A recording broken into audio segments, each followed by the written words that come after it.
ஒரு சிம்பிளான ரெசிபிலேயே ஆல்மோஸ்ட் ஒரு 45 கிராம் ஆஃப் ப்ரோட்டீன் இருக்குன்னு சொன்னால் நம்புவீங்களா? So hey guys, welcome to my series A Dream to Achieve My Dream Physique as a Natural Athlete, where I will be an intermediate for the beginners. And இங்கே ரொம்ப சிம்பிளான recipe தான் நான் use பண்ணியிருக்கேன். So எல்லாத்தையும் நான் ஸ்க்ரீனில் mention பண்ணியிருக்கிறேன். இஃப் யூ வாண்ட் நீங்கள் கேப்ஷன் செக் பண்ணிக்கலாம். நான் இங்கே 50 கிராம் கடலை மாவு கூட 50 கிராம் சோயாபீன் ஆட் பண்ணியிருக்கிறேன். ஞாபகம் இருக்கட்டும், சோயாபீனை கிரைண்ட் பண்ணி எடுத்துக்கோங்க.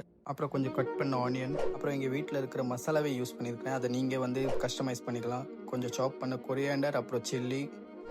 அதுக்கப்புறம் நான் இதில் வந்து ஒரு முழு முட்டையை வந்து உடச்சி ஊற்றிக்கிட்டேன்.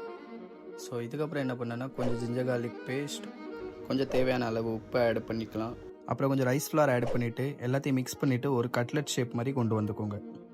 அண்ட் ஸ்டவ் ஆன் பண்ணி பேன் வச்சு அதில் கொஞ்சோண்டு பட்டர் ஆட் பண்ணிக்கோங்க. அப்புறம் நம்ம ரெடி பண்ணி வச்சுருக்க கட்லெட் அதில் ஆட் பண்ணிவிட்டு ஒரு ஈச் சைடு ஒரு 2 to 4 மினிட்ஸ் குக் பண்ணால் போதும். ஸோ இதை எல்லாத்தையும் வந்து நீங்கள் குக் பண்ணி எடுத்துகிட்டு இந்த மீன் வாயில் நம்ம ஒரு ட்ரெஸ்ஸிங் ரெடி பண்ணிக்கலாம். இதுக்கு சாஸ் மாதிரி ரெடி பண்ணிக்கலாம். அதுக்கு நான் வந்து கொஞ்சம் தயிர், அதில் கொஞ்சம் ஃபைனாக சாப் பண்ண கொரியாண்டர், அப்புறம் ஒரு பெரிய பெரிய மசாலா, அப்புறம் உப்பு ஆட் பண்ணி ஒரு சாஸ் மாதிரி ரெடி பண்ணி வச்சுருக்கிறேன். ஸோ இதுக்கு மேக்ரோஸ் மென்ஷன் பண்ணியிருக்கிறேன். So that is it for the day. கன்சிஸ்டண்ட்டாக இருங்க. see you in the next one.